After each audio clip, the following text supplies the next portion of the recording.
Hello drama lovers, welcome to the K drama site. ಇವತ್ತು ನಾನು 2017ನಾಗ ರಿಲೀಸ್ ಆಗಿರೋ ಸಮ್ ಹೌ 18 ಅನ್ನೋ South Korean romantic comedy mini ಸೀರೀಸ್ನ ಎಕ್ಸ್ಪ್ಲೇನ್ ಮಾಡ್ತಾ ಇದ್ದೀನಿ. ನಮಗೆ ಸ್ಟೋರಿ ಸ್ಟಾರ್ಟಿಂಗ್ನಾಗ ಅವಳಿಗವಳೇ ಸೂಸೈಡ್ ಮಾಡ್ಕೋಬೇಕು, ಸತ್ತೋಗ್ಬೇಕು ಅಂತ ಅಂದ್ಕೊಂಡಿರೋ ಒಂದು ಟೀನೇಜರ್ನ ತೋರಿಸ್ತಾರೆ. ಅವಳು ಡಾಕ್ಟರ್ ಕಡೆ ಕೂಡ ಹೀಗೆ ಹೇಳ್ತಾ ಇರ್ತಾಳೆ, ನಾನು ಸತ್ತೋಗ್ಬೇಕು ಅನ್ನೋ ಥರ. ಇನ್ನು ಅಲ್ಲೇ ನಮಗೆ ಹೀರೋ ಎಂಟ್ರಿ ಕೊಡ್ತಾನೆ. ಹೀರೋ ಬಂದು ಹೀರೋಯಿನ್ಗೆ ಮೋಟಿವೇಶನ್ ಲೈನ್ಸು ಸ್ವಲ್ಪ ಹೇಳ್ತಾನೆ. ಸತ್ತೋಗೋದು ಈಸಿನೇ, ಆದರೆ ನೀನು ಬದುಕಿದ್ದು ನೀನು ಎನಿಮೀಸ್ ಕಡೆ ಫೈಟ್ ಮಾಡಿ ಬದುಕಿರೋದೇ ತುಂಬ ಕಷ್ಟ. ಅವಾಗೇ ನಮಗೆ ಲೈಫ್ ವ್ಯಾಲ್ಯೂ ಅರ್ಥ ಆಗುತ್ತೆ ಅಂತ ಹೇಳಿ ಹೋಗ್ಬಿಡ್ತಾನೆ. ಈ ಮೋಟಿವೇಶನ್ ಮಾತೇನು ನಮ್ಮ ಹೀರೋಗೆ ಓನಾಗಿ ಬಂದಿರೋದೇನೋ ಅಲ್ಲ. ಅವನು 18 ಇಯರ್ಸ್ ಇರೋವಾಗ ಒಂದು ಹುಡುಗಿ ಅವನಿಗೆ ಹೇಳಿರ್ತಾಳೆ. ಇದೇ ಮಾತನ್ನೆಲ್ಲ ನಮ್ಗೆ ಹೇಳ್ತಾ ಸೀನ್ನ ಫ್ಲ್ಯಾಶ್ ಬ್ಯಾಕ್ ಆಗಿ ತಗೊಂಡು ಹೋಗ್ತಾರೆ. ಇನ್ನು ಫ್ಲ್ಯಾಶ್ ಬ್ಯಾಕ್ನಾಗ ನಮ್ಮ ಹೀರೋಯಿನ್ನ ಒಂದು ರೈಲ್ವೆ ಸ್ಟೇಷನ್ನಾಗ ನೋಡ್ತಾನೆ. ನೋಡಿ ಶಾಕ್ ಆಗ್ತಾನೆ. ನಾನು ಫಸ್ಟ್ ಟೈಮ್ ನೋಡಿರೋ ಹುಡುಗಿ, ಅದು ಕೂಡ ನನ್ನ ಕ್ರಶ್ ಆಗಿ ನನ್ನ ಸ್ಕೂಲ್ನಾಗೆ ಜಾಯ್ನ್ ಆಗ್ತಾಳೆ ಅಂತ ಅಂದ್ಕೊಂಡೇ ಇರಲಿಲ್ಲ ಅಂಥೇಳಿ ಶಾಕ್ ಆಗ್ತಾನೆ. ಹೌದು, ನಮ್ಮ ಹೀರೋಯಿನು ನಮ್ಮ ಹೀರೋ ಸ್ಕೂಲ್ನಾಗೆ ಅಡ್ಮಿಷನ್ ತಗೊಂಡು ಜಾಯ್ನ್ ಆಗ್ತಾಳೆ. ಇನ್ನು ಹೀರೋಯಿನ್ ಎರಡು ಕಡೆ ಮಾತಾಡದೆ ಹೋಗಿ ಅವಳ ಪ್ಲೇಸ್ನಾಗ ಕೂತ್ಕೊತಾಳೆ. ಇನ್ನು ಈ ಹೀರೋಯಿನ್ ಬಂದಮೇಲೆ ನಮ್ಮ ಹೀರೋ ಲೈಫು ಫುಲ್ ಚೇಂಜ್ ಆಗಿಬಿಡುತ್ತೆ. ಯಾಕೆ ಅಂದರೆ ನಮ್ಮ ಹೀರೋ ಫುಲ್ ಇನ್ನೋಸೆಂಟ್. ಅವ್ನು ಎಷ್ಟು ಸೈಲೆಂಟ್ ಅಂದರೆ ಅಷ್ಟು ಸೈಲೆಂಟ್. ಕ್ಲಾಸ್ನಾಗ ಇರೋರು ಮತ್ತು ಅವ್ರ ಸ್ಕೂಲ್ ಮೇಟ್ಸ್ ಎಲ್ಲರೂ ಸೇರಿ ಅವನ್ನ ರ್ಯಾಗಿಂಗ್ ಮಾಡ್ತಾ ಇರ್ತಾರೆ. ಇನ್ನು ದಿನಕ್ಕೆ ರ್ಯಾಗಿಂಗ್ ಮಾಡೋದು ಜಾಸ್ತಿ ಆಗ್ತಾ ಇರುತ್ತೆ. ಇನ್ನು ಹೀರೋಗೆ ಇದೆಲ್ಲ ನೋಡಿ ತಡ್ಕೊಳಕ್ಕೆ ಆಗಂಗಿಲ್ಲ. ಇನ್ನು ನಾನು ಸತ್ತೋಗ್ಬೇಕು ಅಂತ ಹೇಳಿ ಸ್ಕೂಲ್ ಬಿಲ್ಡಿಂಗ್ ನೋಡಿ, ಹೈಟ್ ಇರುತ್ತಲ್ಲ ಆ ಬಿಲ್ಡಿಂಗ್ ನೋಡಿ, ನಾನು ಇಲ್ಲಿಂದ ಸತ್ತೋಗ್ಬೇಕು ಕೆಳಗಡೆ ಹೋಗಿ ಅಂಥೇಳಿ ಅಂದ್ಕೊಂಬಿಡ್ತಾನೆ. ಅಷ್ಟರಲ್ಲಿ ಹೀರೋಯಿನ್ ಬಂದು ನೋಡ್ತಾಳೆ. ಯಾಕೆ ಸತ್ತೋಗ್ಬೇಕು ಅಂತ ಅಂದ್ಕೊತಿದ್ಯಾ? ನೀನು ಎನಿಮೀಸ್ ಕಡೆ ಫೈಟ್ ಮಾಡಿ ಬದುಕೋದಕ್ಕಿಂತ ಸತ್ತೋಗೋದೇ ಈಸಿಯಾಗಿ ಅನಿಸುತ್ತೆ. ಹಾಗೆಲ್ಲ ಮಾಡಬಾರ್ದು. ನೀನು ಬದುಕಿ ಎನಿಮೀಸ್ ಕಡೆ ಫೈಟ್ ಮಾಡಿ ಅವ್ರು ನಿನ್ಗೆ ಯಾರೆಲ್ಲ ಹೀಗೆಲ್ಲ ಮಾಡ್ತಿದ್ದಾರೋ ಅವ್ರಿಗೂ ನೀನು ಹೀಗೆ ಮಾಡಬೇಕು ಅಂಥೇಳಿ ಮೋಟಿವೇಶನ್ ಲೈನ್ಸ್ ಹೇಳ್ತಾಳೆ. ಇನ್ನು ನಮ್ಮ ಹೀರೋಯಿನ್ಗೂ ಅನಿಸುತ್ತೆ, ಇವನ ಮುಖ ನೋಡಿದರೆ ಆ ಬುಲ್ಲೀಸ್ನ ಏನೂ ಮಾಡೋಕ್ಕಾಗೋದಿಲ್ಲ ಅಂಥೇಳಿ ಅಂದ್ಕೊತಾಳೆ. ಅದಕ್ಕೆ ಹೀರೋಯಿನೇ ಅವನ್ನ ಯಾರಾದರೆ ರ್ಯಾಗಿಂಗ್ ಮಾಡ್ತಾ ಇರ್ತಾರೋ ಪ್ಲೇಗ್ರೌಂಡ್ಗೆ ಮೇನ್ ರ್ಯಾಗಿಂಗ್ ಮಾಡ್ತಾ ಇರ್ತಾನೆ ಅಲ್ಲ, ಅವನ ಕಡೆ ಹೋಗ್ತಾಳೆ. ಹೋಗಿ ಅವ್ನ ಪ್ಯಾಂಟನ್ನ ಬಿಚ್ಚಿಬಿಡ್ತಾಳೆ. ಇನ್ನು ಅಲ್ಲಿ ಅವನಿಗೆ ಫುಲ್ ಮರ್ಯಾದೆ ಹೋಗಂಗೆ ಆಗುತ್ತೆ. ಒಂದು ಹುಡುಗಿ ನಾನು ಹಿಂಗೆ ಮಾಡಿದ್ದಲ್ಲ ಅಂಥೇಳಿ ಅವನಿಗೆ ಫುಲ್ ಸಿಟ್ಟು ಬರುತ್ತೆ. ಇನ್ನು ಅವ್ನು ಹಿಂಗೆ ಅನ್ಕೊತಾನೆ, ಹುಡುಗಿನ ರ್ಯಾಗ್ ಮಾಡೋದು ತಪ್ಪು, ಒಬ್ಬಳನ್ನೇ ಸೇರಿಕೊಂಡು. ಸೊ ಮೀಡಿಯೇಟರ್ ಆಗಿ ಇವನ್ನ ಯೂಸ್ ಮಾಡಿಕೊಂಡು ಹೀರೋಯಿನ್ನ ರ್ಯಾಗಿಂಗ್ ಮಾಡಬೇಕು ಅಂಥೇಳಿ ನಮ್ಮ ಹೀರೋನ ಯೂಸ್ ಮಾಡ್ಕೊತಾ ಇರ್ತಾರೆ. ಇನ್ನು ಹೀರೋ ಕಡೆಯಿಂದನೇ ವಾಟರ್ ಬಾಸ್ ತಗೊಂಡು ಹೀರೋಯಿನ್ ಮೇಲೆ ಹಾಕಿಸ್ತಾರೆ. ಇನ್ನು ಎಲ್ಲರ ಮುಂದೆ ಹೀರೋಯಿನ್ಗೆ ಇನ್ಸಲ್ಟ್ ಆಗೋ ಥರ ಆಗುತ್ತೆ. ಇನ್ನು ಹೀರೋ ಏನು ಮಾತಾಡಿದ್ರೆ ಇದೆಲ್ಲ ಮಾಡ್ತಾ ಇರ್ತಾನೆ. ಯಾಕಂದರೆ ಮತ್ತೆ ಅವ್ರು ನನಗೆ ರ್ಯಾಗಿಂಗ್ ಮಾಡ್ತಾರೇನೋ ಅನ್ನೋ ಉದ್ದೇಶದಿಂದ ಮಾಡ್ತಾ ಇರ್ತಾನೆ. ಇನ್ನು ಹೀರೋಯಿನ್ ಬೇಜಾರಾಗಿ ಮನೆಗೆ ಹೋಗ್ತಾ ಇರ್ತಾಳೆ. ಇನ್ನು ಹೀರೋ ಬರ್ತಾನೆ. ನೀನು ನನ್ನ ಕಡೆ ಏನು ಮಾತಾಡಬೇಡ, ನಾನು ನಿನಗೆ ಹೆಲ್ಪ್ ಮಾಡಿದ್ದೀನಿ, ನೀನು ಥ್ಯಾಂಕ್ಸ್ ಹೇಳೋದ್ಬಿಟ್ಟು ನನಗೆ ರಿಟರ್ನ್ ಆಗಿ ಹಿಂಗೆ ರ್ಯಾಗಿಂಗ್ ಮಾಡ್ತೀಯಾ ಅಂಥೇಳಿ ಸಿಟ್ಟಾಗಿಂದ ಅಲ್ಲಿಂದ ಹೋಗ್ಬಿಡ್ತಾಳೆ. ಇನ್ನು 3 ಡೇಸ್ ಆದಮೇಲೆ ಹೀರೋಗೆ ಗೊತ್ತಾಗುತ್ತೆ ಹೀರೋಯಿನ್ ಸ್ಕೂಲ್ಗೆ ಬರ್ತಿಲ್ಲ. ಯಾಕೆ ಅಂದರೆ ಅವಳು ಸೂಸೈಡ್ ಮಾಡಿಕೊಂಡು ಸತ್ತೋಗ್ಬಿಟ್ಟಿದ್ದಾಳೆ ಅನ್ನೋ ವಿಷಯ ಹೀರೋಗೆ ಗೊತ್ತಾಗುತ್ತೆ. ಇನ್ನು ಹೀರೋ ಅಂದ್ಕೊತಾನೆ, ನನ್ನಿಂದನೇ ಏನಾದರೂ ಆಗಿರ್ಬೋದು, ನಾನು ಮಾಡಿದ್ದೀನಲ್ಲ ಹಿಂಗೆ, ಅದಕ್ಕಾಗಿ ಮನಸ್ಸನ್ನ ಏನೋ ಸ್ವಲ್ಪ ಇಟ್ಕೊಂಡು ಹಿಂಗೆ ಮಾಡ್ಕೊಂಡಿದ್ದಾಳೇನೋ ಅಂಥೇಳಿ ಹೀಗೆ ಯೋಚನೆ ಮಾಡ್ತಾ ಅಂದ್ಕೊಂಡು 20 ವರ್ಷ ಮುಂದೆ ಬಂದುಬಿಡ್ತಾನೆ. ಅವನು ಹಿಂಗೆ 20 ವರ್ಷದಿಂದ ಹೀಗೆ ಅಂದ್ಕೊತಾ ಇರ್ತಾನೆ. ಇವಾಗಿನವರೆಗೂ ಅವನು ಹೀರೋಯಿನ್ನ ಮರೆಯೋಕ್ಕಾಗೋದಿಲ್ಲ. ಯಾಕಂದರೆ ಫಸ್ಟ್ ಕ್ರಶ್ ಆಗಿರ್ತಾಳೆ, ನನ್ನಿಂದ ಅವಳು ಹಿಂಗಾಗಿದ್ದಾಳೆಲ್ಲ, ಸತ್ತೋಗ್ಬಿಟ್ಟಿದ್ದಾಳೆ ಅಂಥೇಳಿ ಇವತ್ತಿನವರೆಗೂ ಅವನ್ನ ಹಾಗೆ ಥಿಂಕ್ ಮಾಡ್ತಾನೆ ಇರ್ತಾನೆ. ಇದೇ ನೈಟು ನಮ್ಮ ಹೀರೋಯಿನ್ ಅವ್ರ ಅಪ್ಪ ಬಾರ್ಗಾದರೆ ಹೋಗ್ತಾನೆ. ಅಲ್ಲಿ ಹೀರೋಯಿಂದು ಒಂದು ಸೀಕ್ರೆಟ್ ಡೈರಿ ನಮ್ಮ ಹೀರೋಗೆ ಸಿಗುತ್ತೆ. ಇನ್ನೇನೈತಿ, ಯಾರೋ ನೋಡದೆ ಇರೋವಾಗ ಬಚ್ಚಿಟ್ಕೊಂಡು ಮನೆಗೆ ತಂದುಬಿಡ್ತಾನೆ. ಇನ್ನು ಮನೆಗೆ ಬಂದು ಕುಡಿತಾ ಡೈರಿ ಓಪನ್ ಮಾಡಿ ನೋಡ್ತಾ ಇರ್ತಾನೆ. ಅದ್ರನಾಗ ಹೀಗಿರುತ್ತೆ, ನನಗೆ ಫ್ರೆಂಡ್ಸ್ ಅನ್ನೋರು ಯಾರೂ ಇಲ್ಲ, ನಾನು ಯಾರನ್ನ ನಂಬಲ್ಲ, ನನಗೆ ಅಪ್ಪ ಅಮ್ಮ ಪ್ರೀತಿ ಹೇಗಿರುತ್ತೆ ಅಂತನೂ ಗೊತ್ತಿಲ್ಲ ಅಂತ ಹೇಳಿ ಫುಲ್ ದುಃಖದಿಂದ ಬರೆದಿರ್ತಾಳೆ ಡೈಲಿ ಅವಳು. ಇದನ್ನು ಹೀರೋ ಓದ್ತಾ ಇರ್ತಾನೆ. ಇನ್ನು ಸಡನ್ನಾಗಿ ಆಟೋಮೆಟಿಕ್ಕಾಗಿ ಹೀರೋ ಹಿಂದೆ ಇರೋದು ಟೇಪ್ ರೆಕಾರ್ಡು ರನ್ ಆಗ್ತಾ ಇರುತ್ತೆ. ಒಂದು ಮಿಸ್ಟೀರಿಯಸ್ ವಾಯ್ಸ್ ಥರ ಬರ್ತಾ ಇರುತ್ತೆ, ನೀನು ಪಾಸ್ಟಿಗೆ ಹೋಗ್ಬೇಕು ಅನ್ಕೊತಿದ್ದೀಯಾ ಅಂತ. ಇನ್ನು ನಮ್ಮ ಹೀರೋ ಹೌದು ಅನ್ನೋ ಥರನೇ ಹೇಳ್ತಾನೆ. ಇನ್ನು ಮಿಸ್ಟಿಯರ್ ವಾಯ್ಸ್ ಈಗ ಅನ್ನುತ್ತೆ, ನೀನು ಪಾಸ್ಟ್ಗೆ ಹೋದರೆ ಮತ್ತೆ ವಾಪಸ್ ಬರೋಕ್ಕೆ ಆಗೋದಿಲ್ಲ ಅಂತ. ನಮ್ಮ ಹೀರೋ ಆದರೂ ಪರವಾಗಿಲ್ಲ, ನಾನು ಪಾಸ್ಟಿಗೆ ಹೋಗಿ ಒಬ್ಬರ ಲೈಫು ಚೇಂಜ್ ಮಾಡ್ಕೋಬೇಕು ಅಂತ ಅಂದ್ಕೊತಿದ್ದೀನಿ, ಅವ್ರ ಲೈಫ್ ಚೇಂಜ್ ಮಾಡ್ತೀನಿ ಅಂಥೇಳಿ ಆ ಬೀರನ್ನ ಕುಡಿತಾ ಇರ್ತಾನೆ. ಇನ್ನು ಹೀರೋ ಕುಡ್ದಿರ್ತಾನೆ ಅಲ್ಲ, ಆ ಮೊಬ್ಬನಾಗೆ ಇರ್ತಾನೆ. ಲೈಟಾಗಿ ಕಣ್ಣು ತೆಗೆದು ನೋಡ್ತಾನೆ. ಇಲ್ಲಿ ನೋಡಿದರೆ ಹೀರೋಯಿನ್ ಇರ್ತಾಳೆ. ಆತ್ಮ ಏನಾದರೂ ಬಂದಿದ್ದಾಳೇನೋ ಅಂಥೇಳಿ ಕಣ್ಣು ತೆಗೆದು ಹೀಗೆ ನೋಡ್ತಾ ಇರ್ತಾನೆ. ಇನ್ನು ಹೀರೋಯಿನ್ ಎಲ್ಲೋದ್ರೆ ನಮ್ಮ ಹೀರೋ ಕೂಡ ಹಾಗೆ ಹಿಂದೆ ಹಿಂದೆ ಹೋಗ್ತಾ ಇರ್ತಾನೆ. ಒಂದು ಡೋರ್ ಕಾಣಿಸುತ್ತೆ, ನೋ ಎಕ್ಸಿಟ್ ಅಂಥೇಳಿ ಬರೆದಿರುತ್ತೆ. ಆದರೂ ಕೂಡ ನಮ್ಮ ಹೀರೋ ಅದ್ರ ಒಳಗಡೆ ಎಂಟ್ರಿ ಆಗ್ತಾನೆ. ಇನ್ನು ಡೋರ್ ಕ್ಲೋಸ್ ಆಗಿಬಿಡುತ್ತೆ. ನಮಗೆ ಅಲ್ಲಿ ಸೀನ್ ಕಟ್ ಮಾಡ್ತಾರೆ. ಇನ್ನು ಹೀರೋ ಬೆಳಿಗ್ಗೆ ಎದ್ದು ನೋಡಿದ ಮೇಲೆ ಅವ್ನು ಟೀನೇಜ್ಗೆ ಹೋಗಿಬಿಟ್ಟಿರ್ತಾನೆ.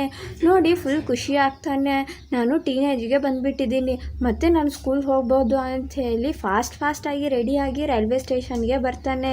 ಹೀರೋಯಿನ್ ಇರ್ತಾಳೆ ಅಂತ ಅಲ್ಲಿ ನೋಡಿದರೆ ಹೀರೋಯಿನ್ ಇರ್ತಾಳೆ. ನೋಡಿ ಫುಲ್ ಖುಷಿ ಆಗ್ತಾನೆ. ಅಂದರೆ ಹೀರೋಯಿನ್ ಖುಷಿಯಾಗಿ ಏನಿರೋದಿಲ್ಲ, ಏನೋ ಒಂದು ಬೇಜಾರಾಗಿ ಇರ್ತಾಳೆ.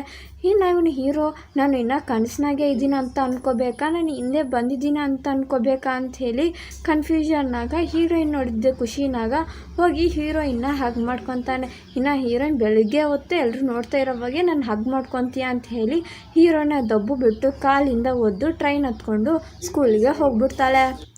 ಇನ್ನು ಹೀರೋ ಕೂಡ ಸ್ಕೂಲ್ಗೆ ಬರ್ತಾನೆ. ಅಲ್ಲಿ ರ್ಯಾಗಿಂಗ್ ಮಾಡೋ ಫ್ರೆಂಡ್ಸ್ ಎಲ್ಲರೂ ಇರ್ತಾರೆ. ಆದರೆ ಈ ಸರಿ ಹಾಗಲ್ಲ, ಕಾನ್ಫಿಡೆಂಟಾಗಿ ಇರ್ತಾನೆ. ಅವ್ರ ಮುಂದೆ ಕಾನ್ಫಿಡೆಂಟಾಗಿ ಹೋಗ್ತಾನೆ. ಇನ್ನು ಹೀರೋಗೆ ಗೊತ್ತಾಗುತ್ತೆ ಅಲ್ಲ, ಇನ್ನು 5 days ಆದಮೇಲೆ ನಮ್ಮ ಹೀರೋಯಿನ್ ಸೂಸೈಡ್ ಮಾಡ್ಕೊತಾಳೆ.